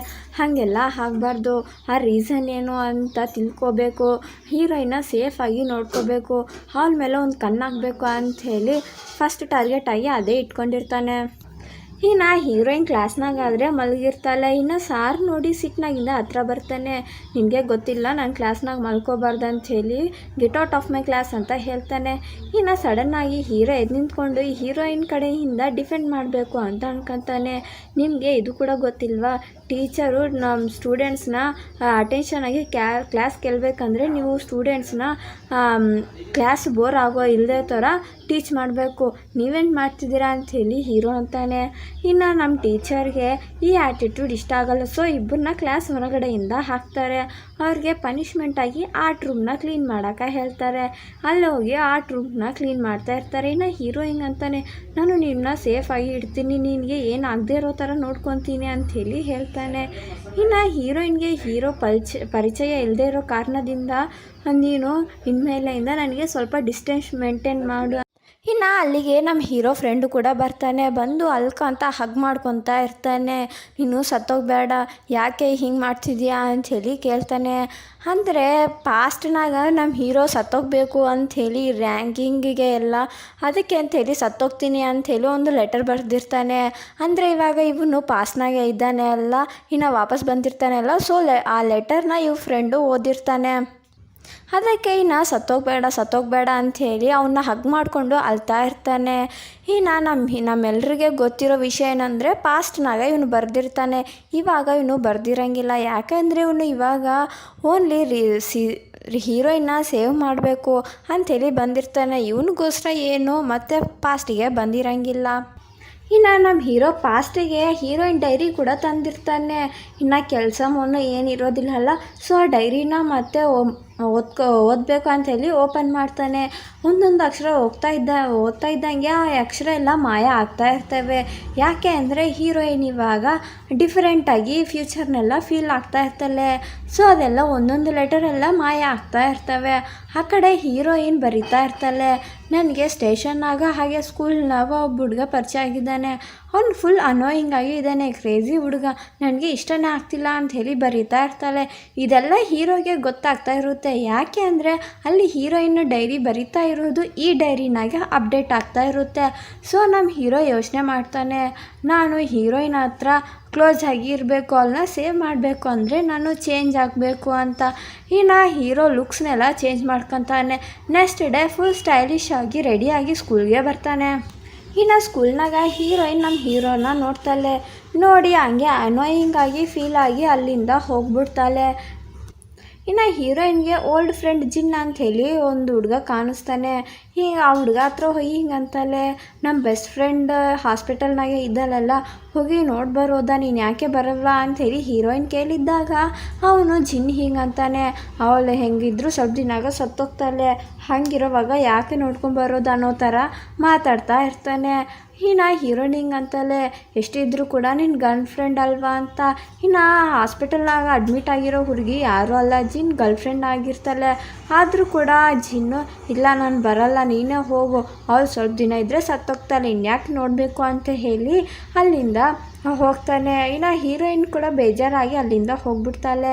ಇನ್ನು ಅದೆಲ್ಲ ದೂರದಿಂದ ನಮ್ಮ ಹೀರೋ ನೋಡ್ತಾ ಇರ್ತಾನೆ. ಇನ್ನು ಹತ್ರ ಬಂದು ಆ ಜಿನ್ನನ್ನ ಅಟ್ಯಾಕ್ ಮಾಡ್ತಾನೆ. ಹಿಂಗೆ ಮಾತಾಡ್ತೀಯ ನೀನು, ಎಷ್ಟು ಧೈರ್ಯ ಇದ್ದರೆ ಮಾತಾಡ್ತೀಯಾ ಅಂತ ಹೇಳಿ ಹೇಳ್ತಾನೆ. ಇನ್ನು ಜಿನ್ನು ಜಗಳ ಆಡ್ತಾ ಒಂದು ಮಾತು ಹೇಳ್ತಾನೆ, ಅವಳು ಹಾಸ್ಪಿಟಲ್ನಾಗ ಇರೋಕ್ಕೆ ಕಾರಣ ಯಾರೂ ಅಲ್ಲ, ಇವಳೇ ಅಂತ ಹೇಳಿ ಹೇಳ್ತಾನೆ. ಇಲ್ಲೇ ನಮಗೆ ಒಂದು ಚಿಕ್ಕದಾಗಿ ಫ್ಲ್ಯಾಶ್ ಬ್ಯಾಕ್ ನೋಡಿಸ್ತಾರೆ. ಹೀರೋಯಿನ್ಗೆ ಇಬ್ಬರು ಬೆಸ್ಟ್ ಫ್ರೆಂಡ್ಸ್ ಇರ್ತಾರೆ. ಇನ್ನು ಹೀರೋಯಿನ್ ಇಬ್ಬರಿಗೆ ಪಿಕ್ನಿಕ್ಗೆ ಹೋಗೋಣ ಅಂತ ಹೇಳಿ ಇಬ್ಬರನ್ನ ಒಪ್ಪಿಸ್ತಾಳೆ. ಇನ್ನು ಮೂವರು ಫುಲ್ ಕ್ಲೋಸ್ ಇದರಿಂದ ಕಾರಣದಿಂದ ಎಲ್ಲ ಕೆಲಸ ಮೂವರು ಸೇರಿ ಮಾಡ್ಕೊತಾ ಇರ್ತಾಳೆ. ಸೊ ಪಿಕ್ನಿಕ್ನೇ ರೆಡಿಯಾಗಿ ಬಸ್ನಾಗ ಹೋಗ್ತಾ ಇರ್ತಾರೆ. ಎಲ್ಲ ಚೆನ್ನಾಗಿರುತ್ತೆ. ಆದರೆ ಸ್ವಲ್ಪ ಹೊತ್ತಾದ್ಮೇಲೆ ಆ ಬಸ್ಸಿಗೆ ದೊಡ್ಡದಾಗಿ ಆಕ್ಸಿಡೆಂಟ್ ಆಗುತ್ತೆ. ಆ ಆಕ್ಸಿಡೆಂಟ್ನಾಗ ಕೆಲವರು ಕ್ರಿಟಿಕಲ್ ಆಗಿ ಇಂಜುರಿ ಆಗಿರ್ತಾರೆ, ಇನ್ನು ಸ್ವಲ್ಪ ಜನ ಸತ್ತೋಗಿರ್ತಾರೆ. ಇನ್ನು ಹೀರೋಯಿನ್ಗೆ ಅಷ್ಟೊಂದು ಏನೂ ಆಗಿರೋಂಗಿಲ್ಲ. ಒಂದು ಬೆಸ್ಟ್ ಫ್ರೆಂಡ್ ಮಾತ್ರ ತೀರ್ಕೊಂಡು ಹೋಗಿರ್ತಾಳೆ. ಇನ್ನೊಂದು ಬೆಸ್ಟ್ ಫ್ರೆಂಡು ಕೋಮಾನಾಗ ಹೋಗಿರ್ತಾಳೆ. ಅದೇ ಬೆಸ್ಟ್ ಫ್ರೆಂಡ್ ಇವಾಗ ಹಾಸ್ಪಿಟಲ್ನಾಗ ಅಡ್ಮಿಟ್ ಆಗಿರೋದು. ಇನ್ನು ನಮ್ಮ ಹೀರೋಯಿನ್ ಎವ್ರಿ ವೀಕ್ ಬಂದು ನೋಡ್ಕೊತಾ ಇರ್ತಾಳೆ. ಬಂದು ನೀನು ಕೋಮನಾಗಿಂದ ಎದ್ದಲು, ಮತ್ತೆ ನಾವು ಸ್ಕೂಲ್ಗೆ ಹೋಗೋಣ ಅಂತೇಳಿ ಮಾತಾಡ್ತಾ ಇರ್ತಾಳೆ. ಇನ್ನು ನಮ್ಮ ಹೀರೋಯಿನು ಆ ಕೋಮನಾಗಿರೋ ಪೇಷಂಟ್ ಅವ್ರ ಅಮ್ಮಗೆ ಇಷ್ಟ ಆಗೋದಿಲ್ಲ. ಯಾಕೆ ಅಂದರೆ ಆವತ್ತು ಪಿಕ್ನಿಕ್ ಕರ್ಕೊಂಡು ಹೋಗಿದ್ದು ಅಂದ ರೀಸನಿಂದನೇ ನಮ್ಮ ಹುಡುಗಿ ಕೋಮನಾಗ ಹೋಗಿದ್ದಾಳೆ ಅಂಥೇಳಿ ಅನ್ಕೊಂತಾಳೆ. ಹಂಗಂಥೇಳಿ ನಮ್ಮ ಹೀರೋಯಿನ್ ಮೇಲೆ ಅಸೂಯೆ ಏನೂ ಅಲ್ಲ. ದೇವರು ಯಾಕೆ ಎಲ್ರಿಗೆ ಒಂದೇ ಥರ ನ್ಯಾಯ ಮಾಡ್ತಿಲ್ಲ, ನಿನಗೆ ಆದರೆ ಏನೂ ಆಗಿಲ್ಲ, ನೀನು ಎಲ್ಲರೂ ಥರನೇ ಚೆನ್ನಾಗಿದೆಯಾ, ಜೀವನ ಮಾಡ್ತಿದ್ಯಾ, ಆದರೆ ನನ್ನ ಮಗಳಿಗೆ ಯಾಕೆ ಇಷ್ಟು ನರಕ ಕೊಡ್ತಿದ್ದಾನೆ ಅಂಥೇಳಿ ಹೇಳ್ತಾ ಇರ್ತಾಳೆ. ಇನ್ನು ಹೀರೋಯಿನ್ ಡೈಲಿ ಆ ಬಸ್ ಆಕ್ಸಿಡೆಂಟ್ನ ನೆನೆಸ್ಕೊಂಡು ತುಂಬ ಬೇಜಾರಾಗ್ತಾ ಇರ್ತಾಳೆ. ಆ ಬಸ್ ಇನ್ಸಿಡೆಂಟಿಂದ ನನ್ನ ಯಾರೂ ಇಷ್ಟಪಡ್ತಿಲ್ಲ ಅಂಥೇಳಿ ಬೇಜಾರಾಗ್ತಾ ಇರ್ತಾಳೆ. ಇನ್ನು ಡೈಲಿ ಹಾಸ್ಪಿಟಲ್ಗೆ ಹೋಗೋದು ಕೂಡ ಫ್ರೆಂಡ್ನ ಕೋಮಾನಾಗಿಂದ ಹೊರಗಡೆ ಬಂದರೆ ಸ್ವಲ್ಪ ಆದರೂ ಮನಸ್ಸಿಗೆ ಶಾಂತಿ ಆಗುತ್ತೆ ಅಂಥೇಳಿ ಡೈಲಿ ಹಾಸ್ಪಿಟಲ್ಗೆ ಹೋಗ್ತಾ ಇರ್ತಾಳೆ. ಇನ್ನು ಒಂದಿನ ನಮ್ಮ ಹೀರೋಯಿನಿಂದನೇ ಫಾಲೋ ಆಗಿ ಇದೆಲ್ಲ ಕೇಳಿಸ್ಕೊಂಡಿರ್ತಾನೆ. ಇನ್ನು ಹೀರೋಯಿನ್ ಎಷ್ಟೆಲ್ಲ ಪ್ರಾಬ್ಲಮ್ಸ್ ಫೇಸ್ ಮಾಡ್ತಿದ್ದಲ್ಲ ಅಂಥೇಳಿ ಇಲ್ಲೇ ನಮ್ಮ ಹೀರೋಗೆ ಗೊತ್ತಾಗುತ್ತೆ. ಇನ್ನು ಆ ಸ್ಕೂಲ್ನಾಗ ಈ ಬುಲ್ಲೀಸ್ ಎಲ್ಲರೂ ಸೇರಿ ಹೀರೋನ ರ್ಯಾಗ್ ಮಾಡಬೇಕು ಅಂಥೇಳಿ ಅನ್ಕೊತಾರೆ. ಆದರೆ ಇವಾಗ ಪಾಸ್ನಾಗ ಆದರೆ ಇದನ್ನೇ ನಮ್ಮ ಹೀರೋ ಫುಲ್ ಕಾನ್ಫಿಡೆಂಟ್ನಾಗಿ ಇರ್ತಾನೆ. ರಿಟರ್ನ್ ಆಗಿ ಅವ್ರ ಮೇಲೇ ಜೋಕ್ಸ್ ಆಗಿ ಅಲ್ಲಿಂದ ವಾಪಸ್ ಬರ್ತಾನೆ. ಇನ್ನು ಬುಲ್ಲೀಸ್ ಹಿಂಗೆ ಅನ್ಕೊತಾರೆ, ಇವನ್ನ ರ್ಯಾಗಿಂಗ್ ಮಾಡಿ ವೇಸ್ಟ್ ಏನು ಮಜಾ ಬರ್ತಿಲ್ಲ ಅಂಥೇಳಿ ಅನ್ಕೊತಾರೆ. ಇನ್ನು ನೆಕ್ಸ್ಟ್ ಡೇ ಹೀರೋಯಿನ್ ಮತ್ತೆ ಹಾಸ್ಪಿಟಲ್ಗೆ ಬರ್ತಾಳೆ. ಇನ್ನು ಅಲ್ಲೇ ಜಿನ್ನ ನೋಡ್ತಾಳೆ. ಜಿನ್ನ ಯಾವಾಗ ಕೇಳಿದ್ದಾಗ ಬರಲ್ಲ ಅಂತ ಹೇಳಿದ್ದವನು ಇವಾಗ ಯಾಕೆ ಬಂದಿದ್ದಾನೆ ಅಂಥೇಳಿ ಹತ್ರ ಹೋಗಿ ಕೇಳ್ತಾಳೆ. ಇನ್ನು ಜಿನ್ನ ಹಿಂಗೆ ಹಾಸ್ಪಿಟಲ್ಗೆ ಬರೋಕ್ಕೆ ಕಾರಣ ಯಾರೂ ಅಲ್ಲ, ಹೀರೋ ಅಂತ ಹೇಳ್ತಾನೆ. ಇನ್ನು ಜಿನ್ನು ಫ್ಲ್ಯಾಶ್ ಬ್ಯಾಕ್ ಹೇಳ್ತಾನೆ. ಇನ್ನು ಅಲ್ಲಿ ಹೀರೋ ಕೇಳಿರ್ತಾನೆ, ಯಾಕೆ ನಿನಗೆ ಹಾಸ್ಪಿಟಲ್ಗೆ ಹೋಗೋಕ್ಕೆ ಇಷ್ಟ ಇಲ್ಲ, ಎಷ್ಟಿದ್ದೋ ನಿನ್ನ ಗರ್ಲ್ ಫ್ರೆಂಡ್ ಅಲ್ಲ ಅಂತ ಕೇಳ್ತಾನೆ. ಅವಳು ನನ್ನ ಗರ್ಲ್ ಫ್ರೆಂಡೇ, ನನಗೆ ಇಷ್ಟನೇ, ನಾನು ಆವಾಗ ಹೋಗ್ತಿದ್ದೆ ಅವಳ ಜೊತೆ ಮಾತಾಡೋಕೆ, ಅವಳು ಬೇಗ ಆರಾಮಾಗಬೇಕು ಅಂತ. ಆದರೆ ಅವಳ ಜೊತೆ ಹೋಗಿದ್ದಾಗೆಲ್ಲ ನನಗೆ ತುಂಬ ಬೇಜಾರಾಗ್ತಿತ್ತು, ತುಂಬ ಮನಸ್ಸಿಗೆಲ್ಲ ನೋವಾಗ್ತಿತ್ತು. ಅದಕ್ಕೆ ನಮ್ಮ ರಿಲೇಶಿಪ್ನ ಇಲ್ಲೇ ಎಂಡ್ ಮಾಡೋಣ ಅಂತ ಅಂದ್ಕೊಂಡಿದ್ದೀನಿ ಅಂಥೇಳಿ ಹೇಳ್ತಾನೆ. ಇನ್ನು ಹೀರೋ ಹಿಂಗಂತಾನೆ, ನೀನು ಹೇಳೋದು ಕರೆಕ್ಟೇ, ಆದರೆ ಇವಾಗ ಅವಳು ಕೋಮಾನಾಗ ಇದ್ದಾಳೆ, ನೀನು ಹೋಗಿ ಇನ್ನೂ ಸ್ವಲ್ಪ ಕೇರ್ ತಗೋಬೇಕು ಅಂತ ಹೇಳಿರ್ತಾನೆ. ಇನ್ನು ಜಿನ್ನಿ ಹಿಂಗಂತಾನೆ, ನನಗೆ ಹೀರೋನೇ ಮೋಟಿವೇಶನ್ ಆಗಿ ಹೇಳಿದ್ದಾನೆ, ಸೊ ಬಂದಿದ್ದೀನಿ ಅಂತ ಹೇಳ್ತಾನೆ. ಇನ್ನು ಹೀರೋ ಹಿಂಗೆ ಅನ್ಕೊತಾಳೆ, ಇವನ್ನ ಇವತ್ತು ಬೈಕೊಳ್ಬಾರ್ದು, ಯಾಕೆ ಅಂದರೆ ಅವನಿಂದ ಇವತ್ತು ಒಳ್ಳೆಯದೇ ಆಗಿದೆ, ಈ ಹೀರೋ ಕೂಡ ಒಳ್ಳೆಯವನೇ ಅಂಥೇಳಿ ಈ ಸೀನ್ನಾಗೆ ನಮ್ಮ ಹೀರೋಯಿನ್ಗೆ ಗೊತ್ತಾಗುತ್ತೆ. ಇನ್ನು ಆ ಕಾಮನಾಗಿರೋ ಬಾಯ್ ಫ್ರೆಂಡ್ ಆದ ಜಿನ್ನು ಡೈಲಿ ನೋಡೋಕ್ಕೆ ಬರ್ತಿದ್ದಾನೆ ಅಂಥೇಳಿ ನಮ್ಮ ಹೀರೋಯಿನ್ ಆ ಹುಡುಗಿ ಚೆನ್ನಾಗಿ ಕಾಣಿಸ್ಬೇಕಂಥೇಳಿ ಮೇಕಪ್ ಕೂಡ ಹಾಕ್ತಾ ಇರ್ತಾಳೆ. ಇನ್ನು ಜಿನ್ ಡೈಲಿ ಬಂದು ನೋಡಿಕೊಂಡು ಹೋಗ್ತಾ ಇರ್ತಾನೆ. ಇನ್ನು ರಾತ್ರಿ ಎಲ್ಲ ಆ ಹುಡುಗಿ ಪಕ್ಕದಾಗೆ ಕೂತ್ಕೊಂಡು ಅವ್ಳಿಗೆ ಇಷ್ಟ ಆಗಿರೋ ಮ್ಯೂಸಿಕ್ ಎಲ್ಲ ಗಿಟಾರ್ನಾಗ ಪ್ಲೇ ಮಾಡ್ತಾ ಇರ್ತಾನೆ. ಆ ಕಡೆಯಿಂದ ಏನು ರೆಸ್ಪಾನ್ಸು ಇಲ್ಲಾಂದ್ರೂ ಕೂಡ ಇನ್ನು ಹೀರೋಯಿನ್ ಹೊರಗಡೆ ಬರ್ತಾ ಇರೋವಾಗ ಅಬ್ಸರ್ವ್ ಮಾಡ್ತಾಳೆ, ನನಗೋಸ್ಕರ ಹೀರೋ ವೇಟ್ ಮಾಡ್ತಿದ್ದಾನೆ ಅಂತ. ಇನ್ನು ಯಾವಾಗಲೂ ರೂಢಾಗಿ ಮಾತಾಡ್ತಾರಲ್ಲ, ಸೊ ಇವತ್ತು ಸ್ವಲ್ಪ ಪ್ರೀತಿಯಿಂದ ಮಾತಾಡ್ತಾಳೆ. ಇನ್ನು ಅಲ್ಲಿಗೆ ಹೀರೋಯಿನ್ ಅವ್ರ ಅಪ್ಪ ಕೂಡ ಬರ್ತಾನೆ. ಬಂದು ಹಿಂಗಂತಾನೆ, ನೀನು ಡೈಲಿ ಇಲ್ಲಿಗೆ ಹಾಸ್ಪಿಟಲ್ ಬರೋದು ಚೆನ್ನಾಗಿರಲ್ಲ, ಎಲ್ಲರೂ ನಿನ್ನಿಂದ ಎಷ್ಟೋ ಫ್ಯಾಮಿಲೀಸ್ ಬೇಜಾರಾಗ್ತಿದ್ದಾವೆ, ಆದರೆ ನೀನು ಮಾತ್ರ ಹಿಂಗೆ ಡೈಲಿ ಬರೋದು ಚೆನ್ನಾಗಿಲ್ಲ ಅಂತ ಹೇಳ್ತಾನೆ. ಇನ್ನು ಹೀರೋಯಿನ್ ಹಿಂಗಂತಾಳೆ, ನನಗೆ ಡೈಲಿ ಹಿಂಗೆ ಬಂದರೆ ಅವಳನ್ನ ನೋಡ್ಕೊಂಡು ಹೋದರೆ ಸ್ವಲ್ಪ ಸಮಾಧಾನ ಆಗುತ್ತೆ ಅಂತ. ಇನ್ನು ಹೀರೋಯಿನ್ ಅವ್ರ ಅಪ್ಪಗೆ ಅದೆಲ್ಲ ಇಷ್ಟ ಆಗಲ್ಲ. ಸೊ ಒಂದೊಂದು ಮಾತು ಮಾತಾಡ್ತಾ ಆರ್ಗ್ಯುಮೆಂಟು ಸ್ವಲ್ಪ ಜಾಸ್ತಿನೇ ಆಗುತ್ತೆ. ಇನ್ನು ಅವರಪ್ಪ ಇಲ್ಲದೇ ಇರೋ ಮಾತೆಲ್ಲ ಅಂದುಬಿಡ್ತಾನೆ, ನೀನು ಅದೇ ಆಕ್ಸಿಡೆಂಟ್ನಾಗ ಅವತ್ತು ಸತ್ತೋಗ್ಬೇಕಾಗಿತ್ತು ಅಂಥೇಳಿ ಹೀಗೆಲ್ಲ ಮಾತಾಡ್ತಾ ಇರ್ತಾನೆ. ನಮ್ಮ ಹೀರೋಯಿನ್ ಕೂಡ ಆರ್ಗ್ಯುಮೆಂಟ್ ಮಾಡ್ತಾಳೆ. ಅವ್ರ ಅಪ್ಪಗೆ ಸಿಟ್ಟು ಬಂದು ಕಪಾಲಕ್ಕೆ ಒಂದು ಹಾಕ್ತಾನೆ ಎಲ್ಲರ ಮುಂದೆ. ಇನ್ನು ಹೀರೋಯಿನ್ಗೆ ಅದು ನೋಡಿ ತುಂಬ ಮನಸ್ಸಿಗೆ ನೋವಾಗುತ್ತೆ. ಇನ್ನು ಅಲ್ಲಿಂದ ಅವ್ರ ಅಪ್ಪನ ಬಿಟ್ಟು ಹೋಗ್ಬಿಡ್ತಾಳೆ. ಇನ್ನು ಹೀರೋಯಿನ್ ಕಾಲಿಗೆ ಗಾಯ ಕೂಡ ಆಗಿರುತ್ತೆ. ಅದೆಲ್ಲ ಏನು ನೋಡ್ದಂಗೆ ಹಂಗೆ ಹೋಗ್ತಾ ಇರ್ತಾಳೆ ಅವಳು. ಇನ್ನು ಹೀರೋಯಿನ್ ಹಿಂದೆನೇ ನಮ್ಮ ಹೀರೋ ಇರ್ತಾನೆ ಅಲ್ಲ, ಸೊ ಆ ಕಾಲಿಗೆ ಆಗಿರೋ ಗಾಯಗೆ ಫಸ್ಟ್ ಏಡ್ ಎಲ್ಲ ಮಾಡ್ತಾ ಇರ್ತಾನೆ. ಇನ್ನು ಮನೆ ಹತ್ರನೂ ಬಿಡ್ತಾನೆ. ಇನ್ನು ಹೀರೋ ಅವ್ರ ಹಿಂದೆನೇ ಆ ಹೀರೋಯಿನ್ ಅವ್ರ ಅಪ್ಪ ಕೂಡ ಬರ್ತಾನೆ. ಇನ್ನು ಹಿಂಗಂತಾನೆ, ಯಾಕೆ ನೀವು ಹಂಗೆ ಮಾತಾಡ್ತೀರಾ, ನೀನು ಹಾಗೆ ಸತ್ತೋಗ್ಬಿಟ್ಟಿದ್ರೆ ಚೆನ್ನಾಗಿರ್ತಿತ್ತು ಅಂತ ಹೇಳಿದಿರಲ್ಲ, ಬೈ ಚಾನ್ಸ್ ಏನಾದರೂ ನಾಳೆ ನಿಮ್ಮ ಹುಡುಗಿ ಸತ್ತೋದ್ರೆ ಎಷ್ಟು ಪೇನ್ ಅನುಭವಿಸ್ತೀರಿ ಗೊತ್ತಾ, ಸೊ ಹೀಗೆಲ್ಲ ಮಾತಾಡೋಕ್ಕೆ ಹೋಗಬೇಡಿ, ಅವಳು ಎಷ್ಟು ನರಕ ಅನುಭವಿಸ್ತಿದ್ದಾಳು ಗೊತ್ತಾ, ಡೈಲಿ ಯಾರ ಕಡೆ ಹೇಳಬೇಕು ಅಂತ ಗೊತ್ತಾಗದೆ ಎಲ್ಲ ದುಃಖ ಎಲ್ಲ ಅವಳೊಬ್ಬಳೇ ಅನುಭವಿಸ್ತಿದ್ದಾಳೆ. ನಿಮಗೆ ಇಷ್ಟ ಆದರೆ ಸ್ವಲ್ಪ ಅವಳನ್ನ ಸಪೋರ್ಟ್ ಮಾಡಿ, ಇಲ್ಲಾಂದರೆ ನಿಮ್ಮ ಪ್ರೀತಿನ ತೋರಿಸ್ರಿ, ಅಷ್ಟೇ ಆಗಲಿ, ಹೀಗೆಲ್ಲ ಮಾಡಬೇಡ್ರಿ, ಅರ್ಥ ಮಾಡ್ಕೊಳ್ಳಿ ಸ್ವಲ್ಪ ಅಂತ ಹೇಳಿ ಹೋಗ್ಬಿಡ್ತಾನೆ. ಇದೆಲ್ಲ ನಮ್ಮ ಹೀರೋಯಿನ್ ಕೇಳಿಸ್ಕೊತಾ ಇರ್ತಾಳೆ. ಇದು ನಮ್ಮ ಹೀರೋ ಮೇಲೆ ಸ್ವಲ್ಪ ರೆಸ್ಪೆಕ್ಟು ಜಾಸ್ತಿನೇ ಆಗುತ್ತೆ. ಇನ್ನು ನೆಕ್ಸ್ಟ್ ಡೇ ಕೆಮಿಸ್ಟ್ರಿ ಲ್ಯಾಬ್ ಇರುತ್ತೆ. ಕೆಮಿಸ್ಟ್ರಿ ಲ್ಯಾಬ್ನಾಗ ಇನ್ನು ಪಾಸ್ಟ್ನಾಗ ಇವನು ಬೆಂಕಿ ಹಚ್ಚಿಟ್ಬಿಡ್ತಾನೆ. ಲ್ಯಾಬೆಲ್ಲ ಬೆಂಕಿಯಿಂದ ಸ್ವಲ್ಪ ಫೈರ್ ಆಗುತ್ತೆ. ಸೊ ಹಂಗೆಲ್ಲ ಆಗಬಾರ್ದು ಅಂಥೇಳಿ ಇವನು ಪ್ರಿಕಾಷನ್ಸ್ ಎಲ್ಲ ಜಾಸ್ತಿನೇ ತಗೊತಾನೆ. ಎಷ್ಟು ಪ್ರಿಕಾಷನ್ಸ್ ಜಾಸ್ತಿ ತಗೊಂಡ್ರು ಕೂಡ ಅವನಿಂದ ಇಲ್ಲ ಅಂದರೂ ಕೂಡ ಬೇರೆಯವರಿಂದ ಆ ಫೈರೆಲ್ಲ ಅಟ್ಕೊಂಡ್ಬಿಡುತ್ತೆ ಆ ಲ್ಯಾಬಿಗೆಲ್ಲ. ಇನ್ನು ಹೀರೋಯಿನ್ ಅದೆಲ್ಲ ನೋಡಿ ಬಸ್ ಆಕ್ಸಿಡೆಂಟ್ನ ನೆನೆಸ್ಕೊತಾಳೆ. ಸ್ವಲ್ಪ ಬೇಜಾರಾಗ್ಬಿಡ್ತಾಳೆ. ಇನ್ನು ಅವಳ ಲೈಫ್ನ ಸ್ಯಾಕ್ರಿಫೈಸ್ ಮಾಡಬೇಕಂತ ಹೇಳಿ ಟೆರಸ್ ಮೇಲೆ ಹೋಗ್ತಾಳೆ. ಇನ್ನು ಹಿಂದೆನೇ ನಮ್ಮ ಹೀರೋಯಿನ್ ಕೂಡ ಬರ್ತಾನೆ, ಹಿಂಗೆಲ್ಲ ಮಾಡಬೇಡ ನೀನು ಅಂತ ಹೇಳ್ತಾನೆ. ಇನ್ನು ಹೀರೋಯಿನ್ ಹಿಂಗಂತಾಳೆ, ನಮ್ಮ ಅಪ್ಪಗೂ ಇಷ್ಟ ಇಲ್ಲ ನಾನು ಬದುಕೋದು, ಇನ್ನು ಎಲ್ಲರೂ ಫ್ಯಾಮ್ಲೀಸು ನನ್ನಿಂದ ತುಂಬ ಬೇಜಾರಾಗ್ತಿದ್ದಾವೆ, ನಾನು ಏನಾದರೂ ಹೋಗ್ಬಿಟ್ರೆ ಗಿಡ ಅವ್ರಿಗಾದ್ರೂ ಸ್ವಲ್ಪ ನೆಮ್ಮದಿ ಆಗುತ್ತಲ್ಲ, ನಾನು ಬದುಕಿದ್ದು ಪ್ರಯೋಜನ ಏನಿಲ್ಲ ಅಂತ ಅಂದ್ಕೊತಾಳೆ. ಇನ್ನು ಇಲ್ಲದೇ ಇರೋ ಯೋಚನೆ ಎಲ್ಲ ನಮ್ಮ ಹೀರೋಯಿನ್ ಮೈಂಡ್ನಾಗೆ ಬಂದ್ಬಿಡ್ತವೆ. ಇನ್ನು ಹೀರೋಯಿನ್ ಹಿಂಗಂತೆಲ್ಲ ಎಲ್ಲರೂ ತಲೆನೇ ನಾರ್ಮಲ್ ಲೈಫ್ ಲೀಡ್ ಮಾಡೋಕ್ಕೂ ನನಗೆ ಇಷ್ಟನೇ, ಆದರೆ ಎಲ್ಲರೂ ನಾನು ಒಂಥರ ನೋಡ್ತಾ ಇರ್ತಾರೆ, ಸೊ ನನಗೆ ಇಷ್ಟ ಇಲ್ಲ ಅಂಥೇಳಿ ಹೇಳ್ತಾಳೆ. ಇನ್ನು ಹೀರೋ ಹಿಂಗಂತಾನೆ, ನೀನು ಹಾಗೆಲ್ಲ ಯೋಚನೆ ಮಾಡಬೇಡ, ಅದು ಒಂದು ಆ್ಯಕ್ಸಿಡೆಂಟ್ ಅಷ್ಟೇ, ನೀನು ಮಾಡಿರೋದು ಏನೂ ಇಲ್ಲ, ಜಸ್ಟ್ ಆ್ಯಕ್ಸಿಡೆಂಟ್ ಅಷ್ಟೇ, ನಿನ್ನಿಂದ ಏನೂ ಆಗಿಲ್ಲ ಅಂಥೇಳಿ ಸ್ವಲ್ಪ ಮೋಟಿವೇಶನ್ ಆಗಿ ಹೇಳ್ತಾನೆ.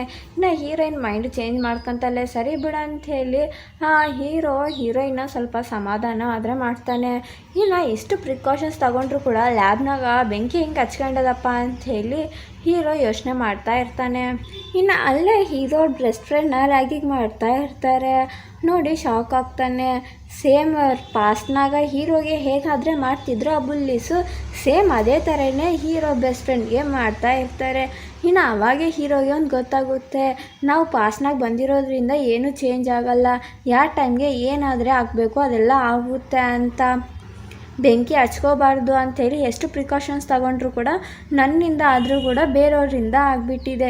ಇವಾಗ ರ್ಯಾಗಿಂಗ್ ಕೂಡ ನನ್ನ ಪ್ಲೇಸ್ನಾಗ ನನ್ನ ಫ್ರೆಂಡ್ನ ಮಾಡ್ತಿದ್ದಾರೆ, ಅಂದರೆ ನಾನು ಪಾಸ್ಟ್ನ ಚೇಂಜ್ ಮಾಡೋಕ್ಕಾಗಲ್ಲ, ಆದರೆ ಪಾಸ್ಟ್ನಾಗ ಆಗ್ತಾ ಇರೋ ಪರ್ಸನ್ನ ಚೇಂಜ್ ಮಾಡ್ಬೋದು ಅನ್ನೋ ಒಂದು ಇನ್ನು ಹೀರೋಯಿನ್ ಹಿಂಗೆ ಅನ್ಕೊಂತಲೇ, ಇಷ್ಟು ದಿನದಿಂದ ನನ್ನೇ ನೋಡ್ತಾ ಇರೋವನು ಇವಾಗ ಯಾಕೆ ಇಷ್ಟು ಕಾನ್ಫಿಡೆಂಟಾಗಿ ಇಷ್ಟು ಬ್ರಿಲಿಯಂಟ್ ಆಗಿಬಿಟ್ಟಿದ್ದಾನೆ ಅಂಥೇಳಿ ಕನ್ಫ್ಯೂಷನ್ ಆಗ್ತಾಳೆ.